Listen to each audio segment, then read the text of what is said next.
Hi எல்லாருக்கும் வணக்கம். நாங்கள் அபுதாபியிலேருந்து ஜார்ஜியா போனோம். அந்த வீடியோவை தான் இப்போ நான் உங்களுக்கு எல்லாத்துக்கும் காட்டுறேன். இங்கே பாருங்கள், க்யூவில் எவ்வளோ கூட்டம்னு ஜார்ஜியா போகிறதுக்கு. ஏன்னா நாங்கள் போனது ஒரு சம்மர் ஹாலிடேஸில் போனோம். அபுதாபியிலேருந்து ஜார்ஜியா போகிறதுக்கா இவ்வளோ கூட்டம்? ஏன் இவ்வளோ அதிகமாக இருக்காங்க அப்படின்னு யோசிக்கிறீங்களா? சொல்லப்போனால் இது ஒரு சின்ன ட்ராவல் இல்லை, இது ஒரு ஃபீல். அங்கே போனதால தான் ஒரு அமைதி, பசுமையான காடுகள், பனிமலைகள், ஃப்ரெஷ்ஷான காற்று, சிட்டியில் கிடைக்காத ஒரு எக்ஸ்பீரியன்ஸ். மக்கள் எல்லாம் லைஃப்பில் கொஞ்ச நாள் பிரேக் வேணும், ஒரு ரஷ்ஷில் இருந்து வெளியேற, பீஸ்ஃபுல்லாக சில் பண்ண, அந்த மாதிரி நினைக்கிற மக்கள் எல்லாம். ஏன்னா இது அபுதாபியிலேருந்து ஜார்ஜியா ரொம்ப க்ளோஸில் இருக்குது. அதனால தான் ஜார்ஜியாவுக்கு மக்கள் அதிகமாக போகிறாங்க. அதுவும் ஈஸியாக ஃப்ளைட்டு குட்டேசி இல்லை டிபிலிசி வரைக்கும் போயிட்டு வர்றதுக்கு கிடைக்கிது. ஏரோப்ளைன் விண்டோலேருந்து கீழே பார்த்தேன், ப்யூர் ஒயிட் க்ளவுட்ஸ் அத்தனையும் படுக்க வச்ச மாதிரி இருந்தது. ஒரு காட்டன் மாதிரி இருந்தது. மனசு ரொம்ப காமாக இருந்தது இதை பார்க்கும்போது. ட்ராவல் பண்ணும்போது ஒரே ஒரு தாட் தான், இந்த உலகம் எப்படி அழகாக இருக்குது.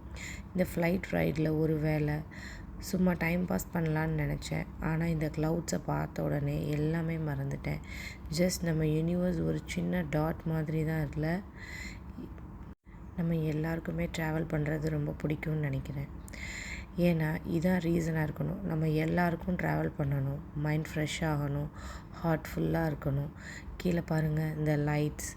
நாங்கள் ஒரு வழியாக ஜார்ஜியா வந்துட்டோம்னு நினைக்கிறேன். இதை பார்க்கும்போது எனக்கு ஏதோ ஒரு பூ டிசைன் போட்ட மாதிரி இருந்தது. ரொம்ப எக்ஸைட்மெண்ட்டாக இருந்தது. நானுமே ரொம்ப நாள் ஆச்சு ட்ராவல் பண்ணி. ஒரு மைண்ட் ரிலாக்ஸேஷனுக்காண்டி தான் நாங்களும் இந்த ட்ரிப் போயிருந்தோம். பட் இதை உங்கள் எல்லாருக்கும் காமிக்கணுன்னு தான் நான் அந்த வீடியோலாம் எடுத்தேன். ஜன்னலோரத்தில் உட்காந்து வெளியில் பார்க்குற ஒரு சுகமே தனி சுகம் இல்லை? எனக்கு பஸ்ஸில் போனாலே ஜன்னலோர சீட்டில் உட்காந்து வேடிக்கை பார்க்க ரொம்ப பிடிக்கும். அதே மாதிரி ஃப்ளைட்லேயும் நான் அந்த மாதிரி வீடியோ எடுத்துகிட்டே பார்த்துட்டே வந்தது எனக்கு ஒரு புதுவித அனுபவமாக இருந்தது. இப்போது நம்ம இந்தியாவிலேருந்து துபாய் வரோமோ இல்லை தெரிஞ்ச கண்ட்ரிக்கு போகிறோன்னா அது நம்மளுக்கு அவ்வளோவா எக்ஸைட்மெண்ட்டாக இருக்காது ஃபஸ்ட் டைம் போகும்போது. பட் இது ஜார்ஜியா போகிறப்ப எனக்கு ரொம்ப எக்ஸைட்மெண்ட்டாக இருந்தது. எப்படி இருக்கும் என்ன இது அப்படின்னு சொல்லிட்டு. ஒரு வழியாக லேண்ட் ஆகிடுச்சு ப்ளைன் மேலே இறங்கிடுச்சு. இறங்கினோடனே நானும் க்யூவில் நின்று எல்லோரும் இறங்கிட்டு வெளியில் பார்த்தா கிளைமேட் அவ்வளோ கூலிங்னு சொல்ல முடியாது.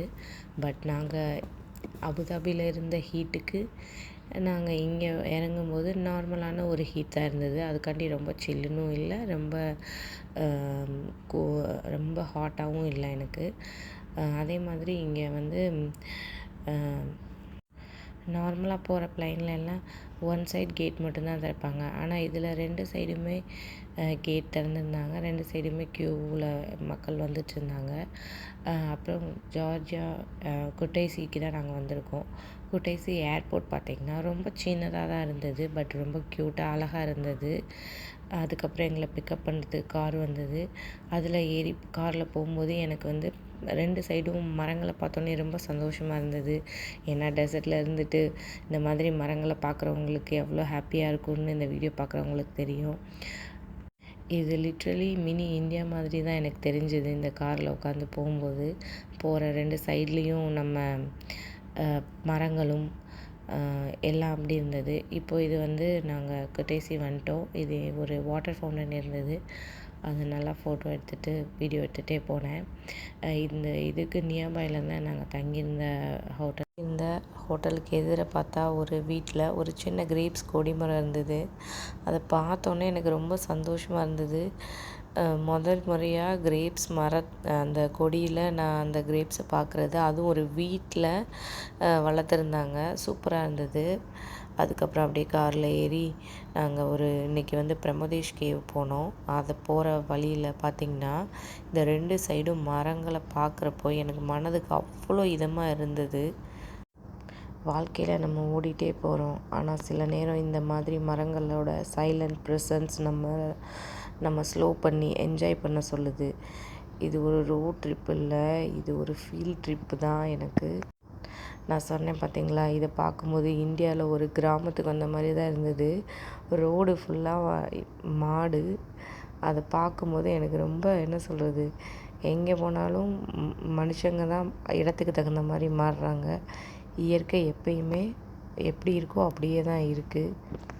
அதனால் நம்ம இயற்கையை எவ்வளோ பாதுகாக்கணுமோ அவ்வளோ பாதுகாக்கணும். நம்ம பசங்களுக்குமே நம்ம சொல்லி வளர்க்கணும். செடிங்களை இலைங்களை பறிக்கக்கூடாது, பூக்களை பறிக்கக்கூடாது. எங்கேயும் போனால் வாட்டர் பாட்டில்ஸ் இந்த மாதிரி எதையும் தூக்கி போடக்கூடாது அப்படின்னு சொல்லிட்டு நம்ம பசங்களுக்கும் கொஞ்சம் சொல்லி தரணும். இங்கே பாருங்கள், எவ்வளோ ஒரு ஒரு க்ரீனரி. எனக்கு அவ்வளோ ஒரு அமைதியாக இருந்தது. இந்த வீடியோவில் நீங்கள் பார்க்குறத விட நேரில் பார்க்குறப்ப எனக்கு அவ்வளோ ஒரு அருமையாக இருந்தது. ஆல்மோஸ்ட் நாங்கள் அந்த கேவ் ரீச் ஆகிட்டோம். அது அங்கே தெரியுது பார்த்தீங்களா, அதான் கேவோட என்ட்ரன்ஸு. இதிலெல்லாம் பார்த்திங்கன்னா அப்படியே அது கிட்ட போக போக அந்த கேவ் வாசல் உள்ளே போக போக எனக்கு அப்படியே சில்லுன்னு ஏதோ ஒரு, அது ஏசியில் இருந்தால் கூட அவ்வளோ சில்லுன்னு இருக்குமான்னு எனக்கு தெரியாது. அவ்வளோ ஒரு சில்லுன்னு இருந்தது. கேவ் உள்ள போகிற அந்த ஃபஸ்ட் ஃபியூ ஸ்டெப்ஸ் எனக்கு ரொம்ப மிஸ்ட்ரியை ஃபீல் கொடுத்தது. அந்த குளிர்ந்த காற்று ரொம்ப அமைதியாக இருந்தது.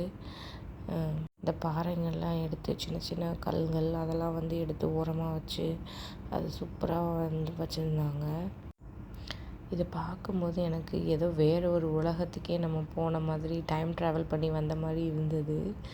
ஏன்னா ஒரு கேவ் வெளியிலேருந்து பார்த்துருக்கேன், சும்மா சின்ன டென்ஸ் மாதிரி இருக்கிறது. ஆனால் இந்த கேவ் நம்ம உள்ளே நடந்து போகிறோம். இவ்வளோ பெரிய கேவ். பழங்காலத்தில் இந்த மாதிரி குகைகளில் பல முனிவர்கள் இவங்கெல்லாம் தவம் இருந்திருக்காங்கன்னு கேள்விப்பட்டிருக்கேன். ஆனால் அப்போ நினப்பேன், எப்படி அவங்களுக்கு காற்று இல்லாமல் இதெல்லாம் எப்படி இருக்காங்க அப்படின்ட்டு.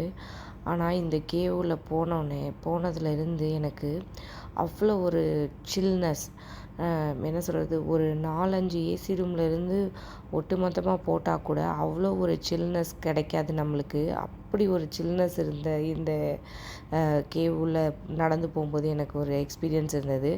அங்கங்கே கொஞ்சம் நீர் ஓடைகளும் போனது.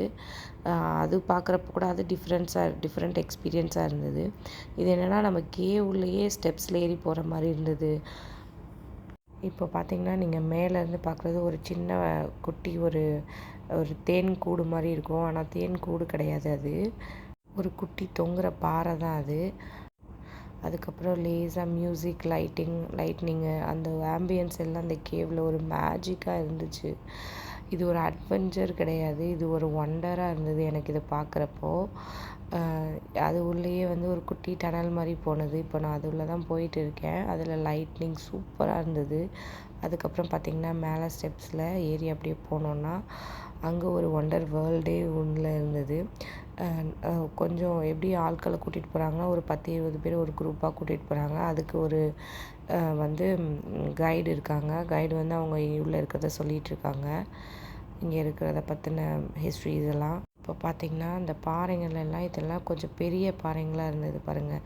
மேலேருந்து தொங்குகிற ராட்சச பாறைகள். நம்ம அப்போ அதை பார்த்தோம் இல்லையா, அது குட்டியாக இருந்தது. இன்னும் உள்ளே போக போக நிறைய பெரிய பெரிய ராட்சச பாறைகள்லாம் மேலேருந்து கீழே தொங்குகிற மாதிரி இருந்தது. அதுவும் ரொம்ப நல்லா இருந்தது பார்க்குறதுக்கு. எதுவுமே பேசாமல் அமைதியாக வர்றதுக்கு எனக்கு தோணுச்சு. ஏன்னா இந்த பிரம்மதேஷ் கேவ் பேசுகிறதுக்கு வார்த்தையே இல்லை. இது அவ்வளோ ஒரு ஆச்சரியம்தான். ஓகே, பாய். நான் இன்னொரு வீடியோவில் உங்கள் எல்லோரையும் மீட் பண்ணுறேன். Please like and subscribe my channel. இன்னும் நிறையா வீடியோஸ் வருது.